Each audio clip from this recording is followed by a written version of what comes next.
आजकल बहुत न्यूज में चल रहा है mutual fund is a scam. आपको क्या लगता है, ये सच में स्कैम है?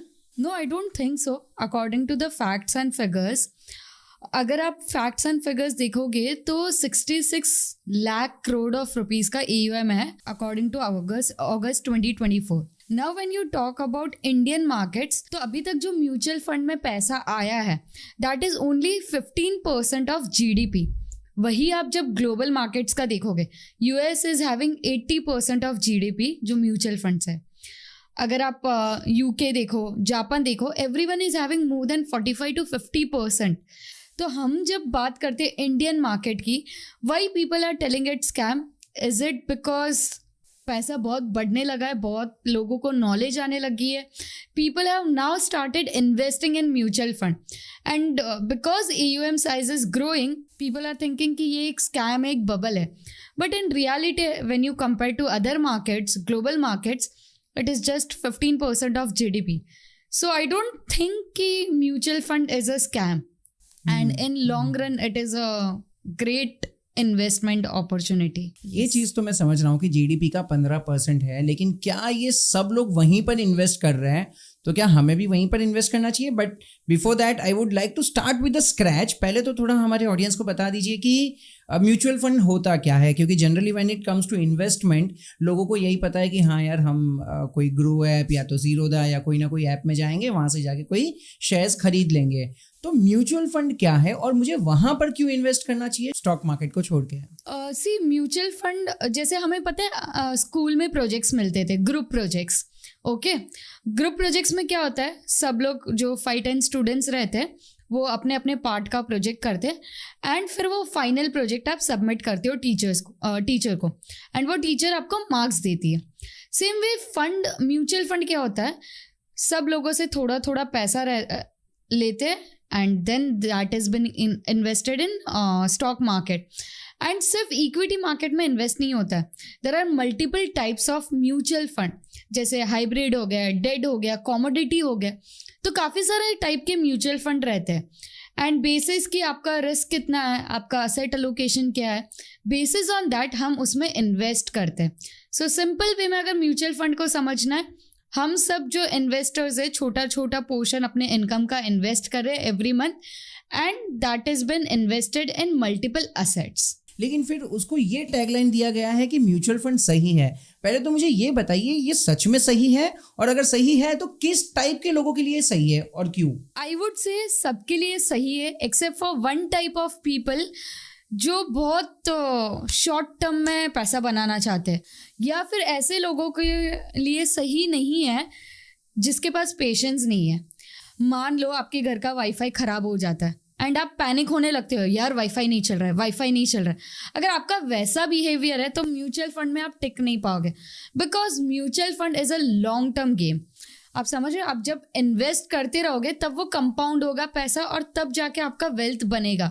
बट अगर आप बोलोगे यार आज मैंने पैसा इन्वेस्ट किया है, कल मुझे कैसे भी करके करोड़पति बनना है, तो that is not actually possible. हाँ, आप करोड्स ऑफ रुपीज डालो एंड देन यू से कि okay I am getting crores of rupees back, that is okay. But छोटे से स्टार्ट करें और नेक्स्ट ही मंथ करोड़पति बनना है, दैट इज नॉट पॉसिबल। सो अगर आप इम्पेशेंट बिहेवियर वाले हो तो म्यूचुअल फंड आपके लिए सही नहीं है। बाकी हर टाइप के इन्वेस्टर या लोगों के लिए म्यूचुअल फंड सही है।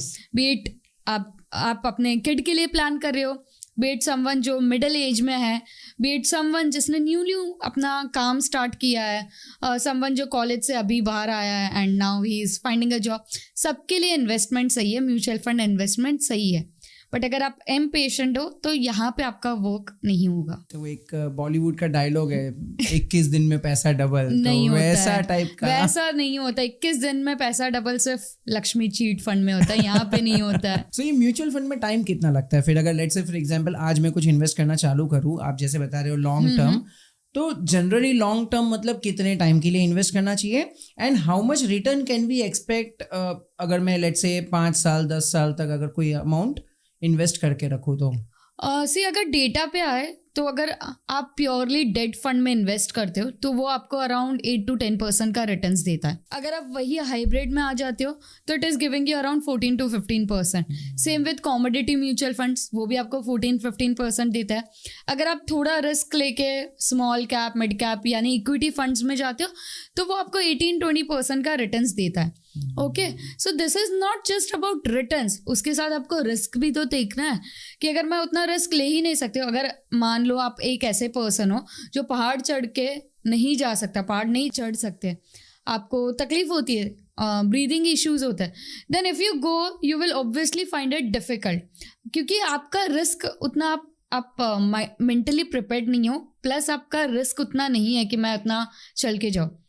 सेम वे म्यूचुअल फंड में होता है, जितना आपका रिस्क है उतना आप इन्वेस्ट करो, उस अकॉर्डिंग रिटर्न्स मिलेगा. And there is no certain answer कि कितने टाइम में पैसा बनना चाहिए. इट डिपेंड्स कि आपने कब स्टार्ट किया, मार्केट कंडीशंस क्या थी, क्योंकि market keeps on fluctuating. Okay, so if you are investing when market is at all time high और आपने लमसम इन्वेस्ट किया, नेक्स्ट 2 years में मार्केट डाउनफॉल पे है, तो मे बी आपका पोर्टफोलियो उस अकॉर्डिंग एडजस्ट होगा.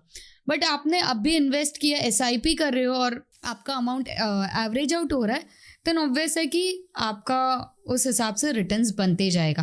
If I talk about me, I have seen कि मिनिमम 3 years तो इक्विटी म्यूचुअल फंड को देना चाहिए. Okay. अगर आप 3 years के बाद देखोगे तो आपके रिटर्न्स दिखने लगेंगे.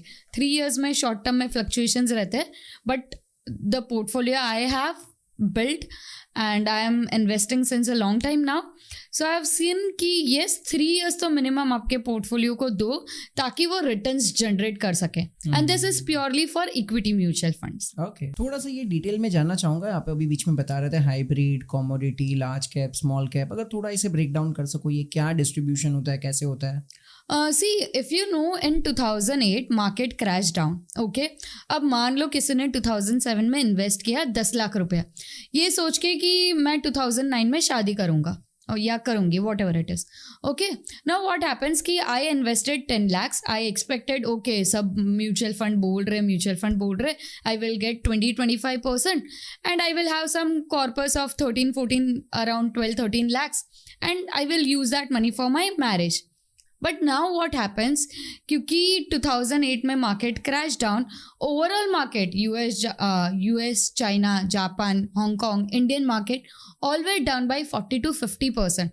सो आपका जो 10 लाख रुपये आपने इन्वेस्ट किया था वो अब बन गया 5 लाख रुपया या 6 लाख रुपया, whatever it is. Okay, now what happens, a retailer mindset, they won't wait for bounce back. वो क्या सोचेगा, यार अभी और गिर सकता है, so he will withdraw it. So आपने जो 10 लाख रुपए आपके शादी के लिए जमा किया था थिंकिंग 20% 12 लाख होगा and I would get good returns and everything, अब वो सिर्फ 5 लाख रुपए.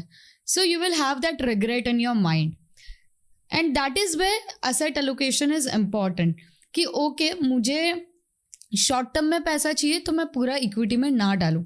इक्विटी किसके लिए, जो लॉन्ग टर्म है 5 years 10 years, उनके लिए इक्विटी सही है. बट अगर मुझे शॉर्ट रन में पैसा चाहिए, maybe 2 years 3 years down the line, then आपके लिए हो जाता है कॉमोडिटी, डेट या हाइब्रिड म्यूचुअल फंड. अब कॉमोडिटी मतलब क्या, आपका gold and silver. If you see, gold ने ऑलमोस्ट 16% का रिटर्न्स दिया इन लास्ट 6 months, सिल्वर ने दिया 48% का returns in last 1 year. So when gold and silver are giving returns, and if you see the last 10 years का history, gold has been from 25,000 to now almost 65-70,000. So almost 30-35,000 का jump लिया है gold ने. Obvious है कि हमें भी अपने इन्वेस्टमेंट में ये जंप चाहिए कि येस इतने रिटर्न्स हमारे इन्वेस्टमेंट में भी बनने चाहिए, and hence asset allocation is important. And इसीलिए जो शॉर्ट टर्म वाले हैं जो 1-2 साल में पैसा रिटर्न्स चाहते हैं, for them gold silver mutual fund called as commodity mutual fund या फिर डेट म्यूचुअल फंड वो सही है.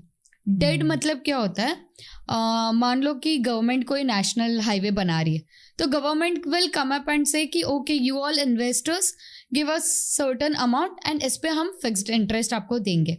सो इक्विटी में आपको कोई गारंटेड रिटर्न्स नहीं मिलता है. डेट में, कॉर्पोरेट बॉन्ड्स में आपको गारंटेड रिटर्न मिलता है every year. It is similar to your FD but not FD. And it comes with maturity, but mutual fund के थ्रू वो मेच्योरिटी नहीं होती. म्यूचुअल फंड में वो फ्लेक्सिबिलिटी रहती है कि ओके 6 months में इन्वेस्ट किया, मे बी इमरजेंसी आई तो मैंने उस पर विड्रॉ कर लिया. So debt mutual funds are there. Hybrid मतलब क्या, एक ही म्यूचुअल फंड के थ्रू आप दोनों में इन्वेस्ट करते हो. So there is this one hybrid fund, Kotak debt hybrid fund, which has given 18% returns in last 1 year.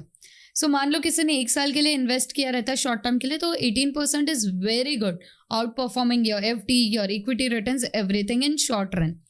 So hybrid means कि आप एक पोर्शन, थोड़ा पोर्शन इक्विटी में जाता है, थोड़ा पोर्शन डेट में जाता है through one mutual fund.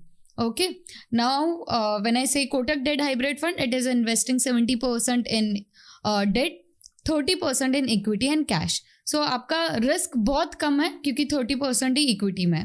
Okay, and secured या स्टेबल रिटर्न ज़्यादा है बिकॉज डेट का पोर्शन ज़्यादा है. So this is where people don't understand that yes, there are different options. Asset allocation करना बहुत ज़रूरी है, and then only invest according to your goals.